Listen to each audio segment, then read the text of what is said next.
Hello guys, എൻ്റെ പുതിയ വീഡിയോയിലേക്ക് എല്ലാ കൂട്ടുകാർക്കും സ്വാഗതം. ഈ കാണുന്നത് എന്താണെന്ന് നിങ്ങൾക്ക് മനസ്സിലായോ? ഇതാണ് ഇഡലി ഉപ്മാവ്. നമ്മുടെ തമിഴിലൊരു മൂവി ഉണ്ടല്ലോ, ശരത് കുമാർ ദേവയാന. അതിൽ ഇഡലി ഉപ്മാവിനെ കുറിച്ചൊരു സീന് വരുന്നുണ്ട്. നിങ്ങൾ ശ്രദ്ധിച്ചിട്ടുണ്ടോ? അതായത് ഒരു ഗസ്റ്റ് വരുന്ന സമയത്ത് അവളുടെ കയ്യിൽ ഇഡലി മാത്രമേ ഉള്ളൂ. അത് വെച്ച് അവൾ പെട്ടെന്നൊരു ഉപ്മാവ് തയ്യാറാക്കി കൊടുത്തു. അതാണെങ്കിൽ എല്ലാവർക്കും ഇഷ്ടപ്പെട്ടൂലേ? അപ്പോൾ അതുപോലെ ഒരു ഉപ്മാവ് നമുക്കും തയ്യാറാക്കിയാലോ? ഇഡലി ഉപ്മാവിന് അത്ര വലിയ സാധനങ്ങളുടെ ആവശ്യമൊന്നുമില്ല കേട്ടോ. പച്ചമുളക്, അതുപോലെ ഉള്ളി, കറിവേപ്പില, ഇഡലി ഉണ്ടെങ്കിൽ തന്നെ ധാരാളമായിട്ട് നമുക്ക് ഉപ്മാവ് തയ്യാറാക്കാം. അതിനുവേണ്ടി ഞാൻ ഇവിടെ 2 വലിയ ഉള്ളിയാണ് കട്ട് ചെയ്തെടുത്തിരിക്കുന്നത്, 5 പച്ചമുളക്, കുറച്ച് കറിവേപ്പില. പിന്നെ ഇനി മെയിനായിട്ട് വേണ്ടത് ഇഡലിയാണ്. ഇഡലി രാവിലത്തെ ഇഡലിയൊക്കെ ഇരിപ്പുണ്ടെങ്കിൽ അത് വെച്ച് നമുക്ക് തയ്യാറാക്കാം. അതില്ലെങ്കിൽ നമുക്ക് അപ്പം തന്നെ ഇഡലി ഉണ്ടാക്കിയിട്ട് വേണമെങ്കിൽ ഉപ്മാവ് തയ്യാറാക്കാം കേട്ടോ. എൻ്റെ കയ്യിൽ ഇഡലി ഇരിപ്പില്ല, അത് കാരണം ഞാൻ ഇഡലിയാണ് ആദ്യം ഉണ്ടാക്കാൻ പോകുന്നത്. ഇഡലി ചട്ടിയിലോട്ട് ഞാൻ കുറച്ച് ഓയിലൊന്ന് തടവി കൊടുത്തു കേട്ടോ, നമുക്ക് പെട്ടെന്ന് വിട്ട് കിട്ടാൻ വേണ്ടിയിട്ട്. നമുക്ക് ഇഡലി കഴിക്കാത്ത ഒരുപാട് കുട്ടികളുണ്ടാകും. വലിയ ആൾക്കാർക്ക് പോലും ചിലപ്പോൾ ഇഡലി ഇഷ്ടപ്പെടില്ല. അല്ല, ഇവിടെ കിച്ചോട്ടം പോലും ഇഡലി കഴിക്കില്ല കേട്ടോ. പക്ഷേ ഉപ്മാവ് തയ്യാറാക്കിയപ്പോൾ കഴിച്ചു. അതാണ് ഞാൻ പറഞ്ഞത്, ഇഡലിയാണെന്ന് പോലും ചിലപ്പോൾ കണ്ടുപിടിക്കാൻ പറ്റില്ല. അത്രയും നല്ലൊരു ടേസ്റ്റാണ് ഈ ഉപ്മാവിന്. കൂടാതെ ആവിയിൽ വേവിക്കുന്ന ഒരു പലഹാരം കൂടിയല്ലേ നമ്മുടെ ശരീരത്തിന്, അത്രയും നല്ലതാണ്. അപ്പോൾ ഞാനിവിടെ ഒരു 9 ഇഡലിയോളം ഒഴിച്ചു കൊടുത്തിട്ടുണ്ടായിരുന്നു കേട്ടോ.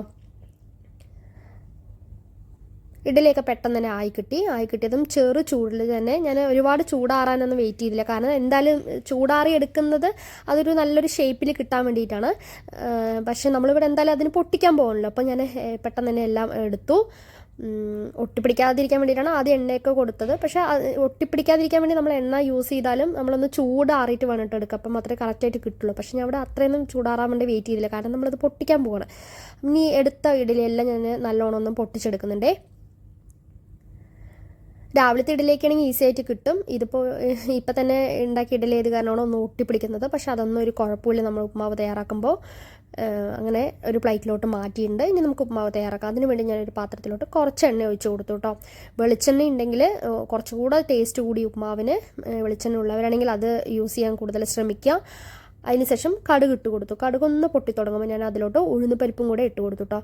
കടലപ്പരിപ്പ് ഉണ്ടെങ്കിൽ അതും കൂടെ ചേർത്ത് കൊടുക്കാം. ഈ ഉഴുന്നുപരിപ്പ്, കടലപ്പരിപ്പ്, കടുകെല്ലാം ഈ ഉപ്മാവിന് കൂടുതൽ ടേസ്റ്റ് കൂട്ടുന്ന ഒരു സംഭവമാണ്. എൻ്റെ കയ്യിൽ ഇല്ലാത്ത കാരണം ഞാൻ കടലപ്പരിപ്പ് ഇടാത്തത്. അങ്ങനെ ഉഴുന്നുപരിപ്പും കടുകും എല്ലാം പൊട്ടിക്കഴിഞ്ഞപ്പോൾ ഞാൻ അതിലോട്ട് നമ്മൾ കട്ട് ചെയ്ത് വെച്ച ഉള്ളി ഇട്ട് കൊടുത്തു. ഉള്ളിക്കൊപ്പം തന്നെ നമ്മുടെ പച്ചമുളകും കറിവേപ്പിലയും കൂടെ ചേർത്ത് കൊടുത്തു കേട്ടോ.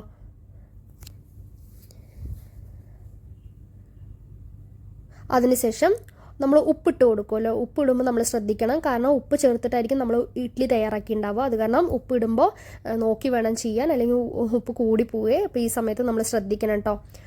വളരെ കുറച്ച് ഉപ്പ് മാത്രം നമ്മൾ ചേർത്ത് കൊടുത്താൽ മതി. ഇനി നല്ലോണം ഇളക്കി കൊടുക്കുക, കാരണം നമ്മൾ മുളക് പൊടി ചേർക്കാറില്ല അങ്ങനെ ഈ ഉപ്മാവിന്. പച്ചമുളകിലാണ് കേട്ടോ അതിലാണ് ഉപ്മാവ് തയ്യാറാക്കുന്നത്. അത് കാരണം ഈ മുളകിൻ്റെ എരിവ് മൊത്തം ആ ഇഡ്ഡലിക്കകത്ത് കിട്ടണം. അപ്പോൾ അതിനുവേണ്ടി നമ്മൾ നല്ലോണം ഇളക്കി യോജിപ്പിച്ചെടുക്കണേ. അതിനുശേഷം ഒന്ന് സെറ്റ് ആകുമ്പോൾ നമുക്ക് അതിലോട്ട് കുറച്ച് മഞ്ഞൾപ്പൊടിയും കൂടെ ചേർത്ത് കൊടുക്കാം. അപ്പോൾ അത്രയേ ഉള്ളൂ, വേറെ ഒന്നും ഇതിന് ആവശ്യമില്ല. ഇനി ഇത് ഇളക്കി യോജിപ്പിക്കേണ്ട കാര്യം മാത്രമേ ഉള്ളൂ. ഇതൊന്ന് സെറ്റാകുന്ന സമയത്ത് നമുക്ക് അതിലോട്ട് പൊട്ടിച്ച് വെച്ച ഇഡലി മൊത്തം ചേർത്ത് കൊടുക്കാം.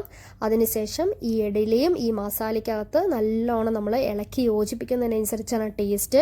ഈ കടലപ്പരിപ്പും ഉഴുന്നുപരിപ്പും കടുകും ഈ പച്ചമുളകിൻ്റെ എരിവും ഇതെല്ലാം ആ ഇഡലിക്കകത്ത് കിട്ടണേ. എന്നാൽ മാത്രമേ നമുക്ക് കുട്ടികളെ ആണെങ്കിലും വലിയ ആൾക്കാരാണെങ്കിലും പറ്റിക്കാൻ പറ്റുള്ളൂ.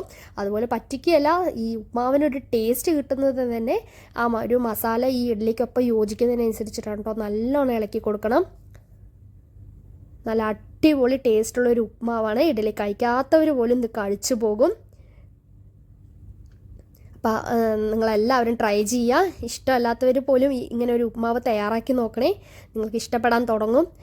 അപ്പോൾ അത്രയേ ഉള്ളൂ. എൻ്റെ വീഡിയോ ഇഷ്ടപ്പെട്ടവർ ലൈക്ക് ചെയ്യുക. അതുപോലെ ആദ്യമായിട്ട് കാണുന്ന ഏതെങ്കിലും കൂട്ടുകാർ ഇതിനകത്തുണ്ടെങ്കിൽ എൻ്റെ ചാനൽ സബ്സ്ക്രൈബ് ചെയ്യാൻ കൂടെ മറക്കല്ലേ.